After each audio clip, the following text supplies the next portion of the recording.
Pemirsa, guna mencapai target zero stunting, pemerintah Kota Palembang melakukan berbagai langkah intervensi.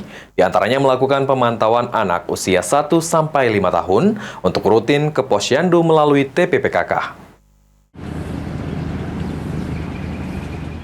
Guna mencapai target zero stunting di Palembang, pemerintah Kota Palembang melalui tim penggerak PKK terus melakukan intervensi. Mengingat pada tahun 2023 masih tercatat 414 balita stunting. PJ Ketua TPPKK Palembang Irma Habi Ucok Damenta menyampaikan jika saat ini penanganan stunting perlu dioptimalkan dengan melakukan intervensi bersama berbagai pihak, baik pemerintah, masyarakat maupun swasta, seperti melakukan pemantauan ibu hamil, ibu pranikah, hingga pemantauan anak usia 1-5 tahun untuk rutin ke Posyandu.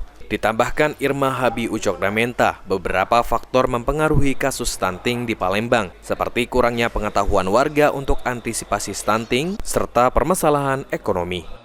Yang pertama mungkin masalah kurangnya pengetahuan ya, satu, kemudian masalah ekonomi.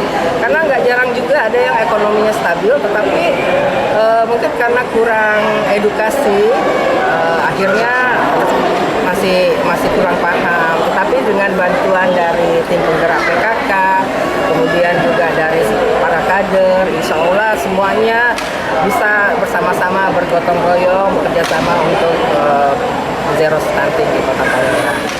Sandi Pratama, PAL TV.